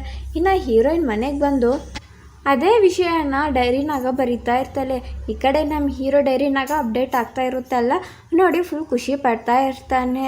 ಹೀರೋ ಬ್ರಿಲಿಯಂಟ್ ಆಗಿಬಿಟ್ಟಿದ್ದಾನೆ, ಫುಲ್ ಸ್ಮಾರ್ಟಾಗಿ ಕಾಣಿಸ್ತಿದ್ದಾನೆ ಅಂಥೇಳಿ ಬರಿತಾ ಇರ್ತಾಳೆ. ನೋಡಿ ಫುಲ್ ಖುಷಿ ಆಗ್ತಾನೆ. ಆದರೆ ಹೀರೋಗೆ ಮಾತ್ರ ಮನಸ್ಸಿನಾಗ ಬೇರೆ ಯೋಚನೆ ಎಲ್ಲ ನಡೀತಾ ಇರುತ್ತೆ. ಇನ್ನು 2 ದಿನನಾಗ ಹೀರೋಯಿನ್ ಮಾಡ್ಕೊತಾಳೆ, ಏನು ಮಾಡೋದು ಅಂಥೇಳಿ ಯೋಚನೆ ಮಾಡ್ತಾ ಇರ್ತಾನೆ. ಇನ್ನು ಹೀರೋಯಿನ್ ಬೆಳಿಗ್ಗೆ ಎದ್ದು ನೋಡಿದಾಗ ಸರ್ಪ್ರೈಸಿಂಗಾಗಿ ಅವರಪ್ಪ ಅಡುಗೆ ಮಾಡ್ತಾ ಇರ್ತಾನೆ. ಇನ್ನು ಅವರಪ್ಪ ಹ್ಯಾಪಿ ಬರ್ತ್ಡೇ ಅಂತ ಹೇಳಿ ವಿಶ್ ಮಾಡ್ತಾನೆ. ಇವತ್ತು ಅವಳ ಬರ್ತ್ಡೇ ಆಗಿರುತ್ತೆ. ಇನ್ನು ಹೀರೋಯಿನು ಫುಲ್ ಸಿಟ್ಟಿನಾಗೇ ಇರ್ತಾಳೆ ನಿನ್ನೆ ನಡೆದಿರೋ ಇನ್ಸಿಡೆಂಟಿಂದ. ಸೊ ಅಲ್ಲಿಂದ ಏನು ತಲೆ ಕೆಡ್ಸ್ಕೊಂಡೆ ಯಾವತ್ತೂ ಕೇಳಿದಂಗೆ ದುಡ್ಡು ಕೇಳಿ ಅಲ್ಲಿಂದ ಹೋಗ್ಬಿಡ್ತಾಳೆ. ಇನ್ನು ಅವರಪ್ಪ ಬೇಜಾರು ಆಗ್ತಾ ಇರ್ತಾನೆ. ಅಷ್ಟರಲ್ಲೇ ಹೀರೋಯಿನ್ ಹಿಂದೆಯಿಂದ ಬಂದು ಹಗ್ ಮಾಡ್ಕೊತಾಳೆ, ಸಾರಿ ಅಂತಲೂ ಕೇಳ್ತಾಳೆ. ಇನ್ನು ನೆಕ್ಸ್ಟ್ ಒಂದು ಬೋಟ್ನಾಗ ಹೋಗ್ತಾ ಇರ್ತಾರೆ ಹೀರೋ ಜೊತೆ ಸೇರಿ. ಹೇಳಿದ್ದೀನಲ್ಲ ಅವಾಗೆ ಇಬ್ಬರು ಬೆಸ್ಟ್ ಫ್ರೆಂಡ್ಸ್, ಒಬ್ಬಳು ಕೋಮಾನಾಗ ಇದ್ದಾಳೆ, ಇನ್ನೊಬ್ಬಳು ತೀರ್ಕೊಂಡು ಹೋಗಿದ್ದಾಳೆ ಅಂತ. ಸೊ ಅವಳು ಆತ್ಮಗೆ ಶಾಂತಿ ಆಗ್ಬೇಕಂಥೇಳಿ ಸಮುದ್ರನಾಗೂ ಹೋಗಿ ಅವಳ ಎಲ್ಲ ಒಳ್ಳೆಯದೇ ಆಗ್ತಾ ಇರಬೇಕು ಮೇಲೆ ಅಂಥೇಳಿ ಅನ್ಕೊತಾ ಇರ್ತಾಳೆ. ಇನ್ನು ನಮಗೆ ಎಲ್ಲ ಒಂದು ಪಾಸ್ಟ್ ವಿಡಿಯೋ ನೋಡಿಸ್ತಾರೆ. ಹೀರೋಯಿನ್ಗೆ ಬೆಲೂನ್ಸ್ ತೊಗೊಂಡು ಹೀರೋ ಹಾಕಿರ್ತಾನೆಲ್ಲ ಆ ಇನ್ಸಿಡೆಂಟ್ನ ತೋರಿಸ್ತಾರೆ. ಸೇಮ್ ಹಾಗೆ ಇವಾಗ ಬೋಟ್ನಾಗ ಯಾಲೋ ಮೇರೆ ಅವನು ಸ್ವಲ್ಪ ನೀರು ಹೀರೋಯಿನ್ ಡ್ರೆಸ್ ಮೇಲೆ ಹಾಕ್ಬಿಡ್ತಾನೆ ಬೈ ಮಿಸ್ಟೇಕು. ಆ ಸೀನೆ ಮತ್ತೆ ಇಲ್ಲಿ ರಿಪೀಟ್ ಆಗಿರೋ ಥರ ನೋಡಿಸ್ತಾರೆ. ಇನ್ನು ಹೀರೋಗೆ ಅರ್ಥ ಆಗಿಬಿಡುತ್ತೆ ಏನೂ ಚೇಂಜ್ ಆಗ್ತಾ ಇಲ್ಲ, ಬಟ್ ಅವತ್ತು ನಾನು ಹಾಕಿದ್ದೀನಿ, ಇವತ್ತು ಬೇರೆ ಅವನು ಹಾಕ್ತಿದ್ದಾನೆ ಅಷ್ಟೇ, ಬಟ್ ನಡೆದಿರೋದು ಮಾತ್ರ ನಡೀತಾ ಇದೆ ಅಂಥೇಳಿ ಅನ್ಕೊತಾನೆ. ಇನ್ನು ಹೀರೋಯಿನ್ ಡ್ರೆಸ್ ಡ್ರೈ ಮಾಡ್ಕೋಬೇಕಂತೇಳಿ ಅಲ್ಲಿಂದ ಹೋಗ್ಬಿಡ್ತಾಳೆ. ಅಷ್ಟರಲ್ಲಿ ಹೀರೋಯಿನ್ ಮೊಬೈಲ್ಗೆ ಕಾಲ್ ಬರುತ್ತೆ. ಇನ್ನು ಹೀರೋ ಕಾಲ್ ರಿಸೀವ್ ಮಾಡ್ತಾನೆ. ಹಾಸ್ಪಿಟಲ್ನಾಗಿಂದ ಸ್ಟಾಫ್ ಮಾತಾಡ್ತಾ ಇರ್ತಾರೆ. ಕೋಮನಾಗಿರೋ ಹುಡುಗಿಗೆ ಇವಾಗ ಫುಲ್ ಕ್ರಿಟಿಕಲ್ ಆಗಿದೆ ಅಂಥೇಳಿ ಹೇಳ್ತಾರೆ. ಇನ್ನು ಕಾಲ್ ಕಟ್ ಮಾಡ್ತಾನೆ ಹೀರೋ. ಇನ್ನು ಅಲ್ಲೇ ಅಷ್ಟು ಕ್ರಿಟಿಕಲ್ ಆಗಿದ್ರೆಕಿನ್ನ ಇವಳು ಹೆಂಗೆ ಖುಷಿಯಾಗಿಂದಿರ್ತಾಳೆ ಬರ್ತ್ಡೇ ದಿನ ಕೂಡ, ಈ ವಿಷಯ ಅವಳಿಗೆ ಗೊತ್ತಾಗಬಾರ್ದು ಅಂಥೇಳಿ ಅನ್ಕೊತಾನೆ. ಇನ್ನು ಅಷ್ಟರಲ್ಲಿ ಹೀರೋಯಿನ್ ಬರ್ತಾಳೆ. ಇನ್ನು ಸುಮ್ಮನೆ ಸೆಲ್ಫಿ ತಗೊಳ್ಳೋಣ ಬಾ ಅಂಥೇಳಿ ಬೇಕಂತಲೇ ಸೆಲ್ಫಿ ತಗೊತ ಇರೋವಾಗ ನೀರಿನಾಗ ಆಗ್ಬಿಡ್ತಾನೆ ಫೋನ್ನ. ಇನ್ನು ಇಲ್ಲಿಗೆ ಈ ವಿಷಯ ಗೊತ್ತಾಗಬಾರ್ದು ಇವತ್ತು ಅಂಥೇಳಿ ಇನ್ನು ಮನೆಗೆ ಹೋಗಿ ಡ್ರಾಪ್ ಕೂಡ ಮಾಡ್ತಾನೆ. ಅಲ್ಲೇ ಅವತ್ತು ಬರ್ತ್ಡೇ ಅಲ್ಲ, ಸೊ ಒಂದು ಕ್ಲಿಪ್ನ ಗಿಫ್ಟಾಗಿ ಕೊಡ್ತಾನೆ. ಆ ಕ್ಲಿಪ್ಪೇನು ಅಷ್ಟು ಕಾಸ್ಟಾಗಿ ಇರೋದೇನು ಇಲ್ಲ. ಪಾಸ್ಟ್ನಾಗ ಅಂದರೆ ಒಂದು 20-30 ಇಯರ್ಸ್ ಹಿಂದೆ ಅವಳ ಬರ್ತ್ಡೇ ಗಿಫ್ಟಿಗೆ ಅದೇ ಕೊಡಬೇಕು ಅಂತ ಅಂದ್ಕೊಂಡಿರ್ತಾನೆ. ಆವಾಗ ಅವಳು ಶೈನೆಸ್ಸಿಂದ ಕೊಡೋಕ್ಕೆ ಆಗಿರೋಂಗಿಲ್ಲ. ಸೊ ಅದೇ ಗಿಫ್ಟನ್ನ ಅವನು ಇವತ್ತು ಕೊಡ್ತಾನೆ. ಇನ್ನು ಹೀರೋಯಿನ್ಗೆ ಇಷ್ಟ ಆಗಿ ಚಿಕ್ಕನಾಗ ಒಂದು ಮುದ್ದಾದರೆ ಕೊಡ್ತಾಳೆ. ಇನ್ನು ಅಲ್ಲಿಂದ ಹೋಗ್ಬಿಡ್ತಾಳೆ. ಇನ್ನು ಹೀರೋ ಹಿಂದೆ ಬಂದು ಲಿಪ್ ಲಾಕ್ ಕೊಡ್ತಾನೆ. ಇನ್ನು ಹೀರೋಯಿನ್ ಫುಲ್ ಖುಷಿಯಾಗ್ಬಿಡ್ತಾಳೆ, ನಾಚ್ಕೊತಾ ಇರ್ತಾಳೆ ಅವಳು. ಇನ್ನು ಹೀರೋಯಿನ್ ಮನೆಗೆ ಹೋಗಿ ಡೈರಿನಾಗ ಬರ್ಕೊತಾ ಇರ್ತಾಳೆ, ನಾನು ನನ್ನ ಬೆಸ್ಟ್ ಫ್ರೆಂಡ್ಗೋಸ್ಕರ ಪ್ರೇ ಮಾಡಿದ್ದೀನಿ, ಸ್ವಲ್ಪ ನೆಮ್ಮದಿಯಾಗಿ ಅನಿಸ್ತಿದೆ, ಹಾಗೆ ನಾನು ಹಾರ್ಟ್ ಬೀಟು ಜಾಸ್ತಿ ಆಗ್ತಿದೆ, ಯಾಕಂದರೆ ಇವಾಗ ನಡೆದಿರೋ ಸೀನಿನ ಅಂಥೇಳಿ ಬರೀತಾ ಇರ್ತಾಳೆ. ಒಂದು ಕಡೆಯಿಂದ ನಮ್ಮ ಹೀರೋ ಅದೆಲ್ಲ ಓದ್ತಾ ಇರ್ತಾನೆ. ಇನ್ನು ಈ ಕಡೆ ಹೀರೋಯಿನ್ಗೆ ಹಾರ್ಟ್ ಬೀಟೆಲ್ಲ ಫುಲ್ ಫಾಸ್ಟಾಗಿ ಆಗ್ತಾ ಇರುತ್ತೆ. ಯಾಕೆ ಅಂದರೆ ಅವಳ ಲೈಫ್ನಾಗೆ ಫಸ್ಟ್ ಟೈಮಲ್ಲ ಅದಕ್ಕೆ.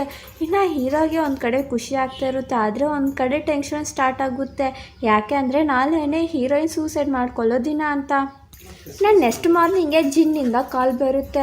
ಅಂದ್ರೆ ಅವ್ಳು ಕೋಮಾನಾಗಿ ಇದ್ದಲ್ಲ ಅಲ್ಲ ಅವಳು ಬಾಯ್ ಫ್ರೆಂಡಿಂದ ಅವನು ಹಿಂಗಂತಾನೆ ನಿನ್ನ ಬೆಸ್ಟ್ ಫ್ರೆಂಡು ತೀರ್ಕೊಂಡು ಹೋಗಿದ್ದಲ್ಲ ಅಂತ. ಅದಕ್ಕೆ ಹೇಳಿ ಬೇಜಾರಾಗ್ಬಿಡ್ತಾಳೆ. ಇನ್ನು ಹಾಸ್ಪಿಟಲ್ಗೆ ಬರ್ತಾಳೆ, ನೋಡಿ ಅಳ್ತಾ ಇರ್ತಾಳೆ. ಇನ್ನು ಹುಡುಗಿ ಅವರಮ್ಮ ಹಿಂಗಂತಾಳೆ ನಿನ್ನಿಂದನೇ ಎಲ್ಲ ಆಗಿರೋದು ಅಂಥೇಳಿ ಅವಳ ಮೇಲೆ ಹಾಕಿ ಬ್ಲೇಮ್ ಮಾಡ್ತಾ ಇರ್ತಾಳೆ. ಅದೆಲ್ಲ ಕೇಳಿಸ್ಕೊಂಡೆ ನಮ್ಮ ಹೀರೋಯಿನ್ ಫುಲ್ ಡಿಪ್ರೆಷನ್ನಾಗ ಆಗ್ಬಿಡ್ತಾಳೆ. ಇನ್ನು ಸ್ಕೂಲ್ನಾಗ ನಮ್ಮ ಹೀರೋ ನೋಡ್ತಾನೆ, ಹೀರೋಯಿನ್ ಬಂದಿರೋಂಗಿಲ್ಲ. ಸೊ ಅವನಿಗೆ ಗೊತ್ತಾಗ್ಬಿಡುತ್ತೆ ನೆಕ್ಸ್ಟ್ ಇವಳು ಏನು ಮಾಡ್ತಾಳೆ ಅಂಥೇಳಿ ಅವಳನ್ನ ಮೀಟ್ ಆಡೋಕ್ಕೆ ಓಡ್ಕೊತ ಹೋಗ್ತಾನೆ.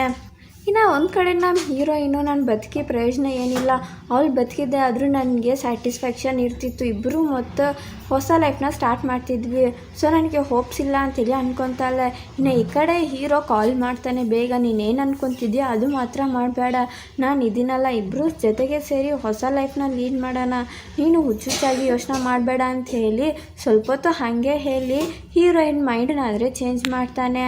ಇನ್ನು ಹೀರೋಯಿನ್ನು ಸರಿ ಅಂತೇಳಿ ಮೈಂಡ್ ಚೇಂಜ್ ಮಾಡಿಕೊಂಡು ರೋಡ್ನಾಗ ಹೋಗ್ತಾ ಇರ್ತಾಳೆ. ಇನ್ನು ಒಂದು ಕಡೆ ಹೀರೋ ಬರ್ತಾ ಇರ್ತಾನೆ. ಇನ್ನು ದೂರದಿಂದನೇ ಹೀರೋಯಿನ್ನ ನೋಡ್ತಾನೆ. ಇನ್ನು ನಮ್ಮ ಹೀರೋಯಿನ್ ರೋಡ್ನಾಗ ಕ್ರಾಸ್ ಮಾಡಬೇಕು ಅಂತ ಅನ್ಕೊಂತಾಳೆ. ಅಲ್ಲಿ ಗ್ರೀನ್ ಲೈಟ್ ಹಾಕಿದಾರೋ ರೆಡ್ ಲೈಟ್ ಹಾಕಿದಾರೋ ಅಂತ ನೋಡೋಂಗಿಲ್ಲ, ಹಾಗೆ ಹೋಗ್ತಾ ಇರ್ತಾಳೆ. ಅಲ್ಲಿ ಒಂದು ಕಾರ್ ಬರ್ತಾ ಇರುತ್ತೆ, ಅವಳನ್ನ ಡ್ಯಾಶ್ ಮಾಡಬೇಕು ಅಂತೇಳಿ ರೆಡಿ ಆಗಿರುತ್ತೆ. ಇನ್ನು ಅವಳು ಹೀಗೆ ಹೋಗ್ತಾ ಇರ್ತಾಳೆ. ಅವಾಗಿಂದ ಸ್ಟ್ರೇಟಾಗಿ ಬರ್ತಾ ಇರೋ ಕಾರು ಸಡನ್ನಾಗಿ ಕ್ರಾಸ್ ಆಗಿ ಹೋಗ್ಬಿಡುತ್ತೆ. ಇನ್ನು ಹೀರೋ ಹಿಂಗೆ ಅನ್ಕೊತಾನೆ, ಇಷ್ಟೊತ್ತಿಗೆಲ್ಲ ಪಾಸ್ನಾಗ ಹೀರೋಯಿನ್ ಸತ್ತೋಗಿರಬೇಕು, ಡೆಸಿಷನ್ ಚೇಂಜ್ ಮಾಡ್ಕೊಂಡಿದ್ದಿಲ್ಲ ಇವಾಗ. ಸೊ ಇವಾಗ ಹೀರೋಯಿನ್ ಬದುಕಿದ್ರೆ ಕೂಡ ಪ್ರಾಬ್ಲಮ್ ಏನಿಲ್ಲ, ಬೇರೆ ಯಾರಾದರೂ ಒಬ್ಬರು ಸತ್ತೋಗಬೇಕು. ಸೊ ಇವಾಗ ನಾನು ಸತ್ತೋದ್ರೆ ಒಬ್ಬರು ಸತ್ತೋಗಂಗೆ ಅಲ್ಲ, ಈ ಹೀರೋಯಿನ್ ಬದುಕ್ತಾಳೆ ಅಲ್ಲ, ನನ್ನ ಲೈಫ್ ಸ್ಯಾಕ್ರಿಫೈಸ್ ಮಾಡ್ಬೋಣ ಅಂಥೇಳಿ ಡಿಸೈಡ್ ಆಗ್ತಾನೆ. ಸೊ ಹಂಗೆ ಅಂದ್ಕೊಂಡೆ ಹೀರೋಯಿನ್ನ ದಬ್ಬಿಬಿಟ್ಟು ಆ ಕಾರ್ಗೆ ನಮ್ಮ ಹೀರೋ ಅಡ್ಡ ಬರ್ತಾನೆ. ಇನ್ನು ಆ ಕಾರು ನಮ್ಮ ಹೀರೋಗೆ ಗುದ್ದು ಬಿಡ್ತತೆ. ಅಲ್ಲಾದರೆ ನಮ್ಮ ಹೀರೋಗೆ ಒಂದು ದೊಡ್ಡ ಆಕ್ಸಿಡೆಂಟೇ ಆಗುತ್ತೆ. ಇನ್ನು ನಮ್ಮ ಹೀರೋಯಿನ್ ಆದರೆ ಸೇವ್ ಆಗ್ತಾಳೆ. ಇನ್ನು ಈ ಸೀನು 10 ಇಯರ್ಸ್ ಮುಂದೆಗೆ ದೊಬ್ಬುತ್ತಾರೆ. ಇನ್ನು ಹೀರೋಯಿನು ಸಕ್ಸಸ್ ಡಾಕ್ಟರ್ ಆಗಿ ಆಗಿರ್ತಾಳೆ. ಪಾಸ್ಟ್ನಾಗ ನಮ್ಮ ಹೀರೋ ಹೇಗಾದರೆ ಸಕ್ಸಸ್ ಡಾಕ್ಟರ್ ಆಗಿರ್ತಾನೋ ಇವಾಗ ಹೀರೋಯಿನ್ ಕೂಡ ಹಾಗೆ ಆಗಿರ್ತಾಳೆ. ಇನ್ನು ನಮ್ಮ ಪಾಸ್ಟ್ನಾಗ ಒಂದು ಟೀನೇಜರ್ ಆದರೆ ಸೂಸೈಡ್ ಮಾಡ್ಕೋಬೇಕು ಅಂತ ಡಿಸೈಡ್ ಆಗಿರ್ತಾಳಲ್ಲ, ಸೊ ಅದೇ ಟೀನೇಜರ್ನ ಮತ್ತೆ ತೋರಿಸ್ತಾರೆ. ಇನ್ನು ಹೀರೋಯಿನು ಬದುಕಬೇಕು ಅನ್ನೋ ಆಸೆನ ಹುಟ್ಟಿಸ್ತಾಳೆ ಮೋಟಿವೇಶನ್ ಆಗಿ ಹೇಳಿ. ಸೊ ಅವಳು ಬದುಕಬೇಕಂತಲೇ ಅನ್ಕೊತಾಳೆ. ಇನ್ನು ನಮಗೆ ಹೀರೋಯಿನ್ ಆದರೆ ಒಂದು ರೂಮ್ ಡೋರ್ ಓಪನ್ ಮಾಡಿಕೊಂಡು ಹೋಗ್ತಾಳೆ. ಅಲ್ಲಿ ನೋಡಿದರೆ ಹೀರೋ ಇರ್ತಾನೆ. ಹೀರೋ ಏನು ಸತ್ತಿರೋಗಂಗಿಲ್ಲ, 10 ಇಯರ್ಸಿಂದ ಕೋಮನಾಗಾದರೆ ಇರ್ತಾನೆ. ಇನ್ನು ಹೀರೋಗೆ ಆಕ್ಸಿಡೆಂಟ್ ಆಗೋಕ್ಕೆ ಮುಂಚೆನೇ ಒಂದು ಲೆಟರ್ ಆದರೆ ಕೊಟ್ಟಿರ್ತಾನೆ. ಆ ಲೆಟರ್ನಾಗ ಹೀಗಿರುತ್ತೆ, ನೀನು ಸತ್ತೋಗ್ತೀಯ ಅಂತ ಮುಂಚೆನೇ ಗೊತ್ತಿತ್ತು. ಸೊ ಇದೆಲ್ಲ ಚೇಂಜ್ ಮಾಡೋಕ್ಕೆ ಪಾಸ್ಟನ್ನೆಲ್ಲ ನಾನು ಮತ್ತೆ ಪಾಸ್ಟ್ನಾಗ ಬಂದಿದ್ದೀನಿ, ಯಾಕೆ ಅಂದರೆ ನೀನು ಖುಷಿನಾಗಿಂದ ಇರಬೇಕು ಯಾವಾಗಾದರೂ ಅಂತ ಇರುತ್ತೆ. ಅದ್ರಾಗ ಪ್ರತಿಯೊಂದು ವಿಷಯ ಮೆನ್ಷನ್ ಮಾಡಿರುತ್ತೆ. ಇನ್ನು ಹೀರೋಯಿನ್ ಹಿಂಗೆ ಅನ್ಕೊತಾಳೆ. ಅದೆಲ್ಲ ನೋಡಿ ಬೇಜಾರಾಗಿ ಅಳ್ತಾ ಇರ್ತಾಳೆ. ನಾನು ಇವತ್ತು ಬದುಕಿದ್ದೀನಿ ಅಂದರೆ ಇವ್ನು ಇಟ್ಟಿರೋ ಪ್ರಾಣ ಭಿಕ್ಷೆನೇ, ಹಂಗಾಗಿ ನಾನು ಇವನ್ನ ಚೆನ್ನಾಗಿ ನೋಡ್ಕೋಬೇಕು ಅಂತೆಲ್ಲ ಅಂದ್ಕೊಂಡು ಡೈಲಿ ಹೀರೋನ ಚೆನ್ನಾಗಿ ನೋಡ್ಕೊತಾ ಇರ್ತಾಳೆ. ಯಾವತ್ತಾದರೂ ಒಂದು ದಿನ ಇವಳು ಬದುಕ್ತಾನೆ, ಕೋಮಾನಾಗಿಂದ ಹೊರಗಡೆ ಬರ್ತಾನೆ ಅನ್ನೋ ಒಂದು ಆಸೆದಿಂದ. ಇನ್ನು ಹೀರೋಯಿನ್ ಅಂದ್ಕೊಂಡಿದ್ದಂಗೆ ಆಗುತ್ತೆ. ಅಲ್ಲಿ ಹೀರೋ ಲಾಸ್ಟ್ ಸೀನ್ನಾಗ ಕಣ್ಣಾದರೆ ತೆಗಿತಾನೆ. ಹಂಗೆ ಒಂದು ಸ್ಮೈಲ್ ಕೊಡ್ತಿದ್ದಂಗೆ ನಮಗೆ ನೋಡಿಸ್ತಾನೆ. ಇದು ಹ್ಯಾಪಿ ಎಂಡಿಂಗ್ ಆಗಿ ನಮಗೆ ನೋಡಿಸ್ತಾರೆ. ಲೈಫ್ನಾಗ ಎಷ್ಟೇ ಕಷ್ಟ ಬಂದರೂ ಕೂಡ ನಮ್ಮ ಲೈಫ್ನ ಸ್ಯಾಕ್ರಿಫೈಸ್ ಮಾತ್ರ ಮಾಡಬಾರ್ದು ಅನ್ನೋ ಒಂದು ಮೋಟಿವೇಟ್ ಮತ್ತು ಮೆಸೇಜ ಈ ಡ್ರಾಮಾ ಕೊಡುತ್ತೆ. ನಿಮಗೆ ನನ್ನ ಎಕ್ಸ್ಪ್ಲನೇಷನ್ ಇಷ್ಟ ಆದರೆ ಪ್ಲೀಸ್ ನಮ್ಮ ಚಾನಲಿಗೆ ಸಬ್ಸ್ಕ್ರೈಬ್ ಆಗಿ ಹಾಗೆ ಲೈಕ್ ಮಾಡಿ. ನೆಕ್ಸ್ಟ್ ಯಾವ ಡ್ರಾಮಾದ ಎಕ್ಸ್ಪ್ಲನೇಷನ್ ಬೇಕಂತ ಕಾಮೆಂಟ್ ಸೆಕ್ಷನ್ನಾಗ ತಿಳಿಸಿ. Thank you.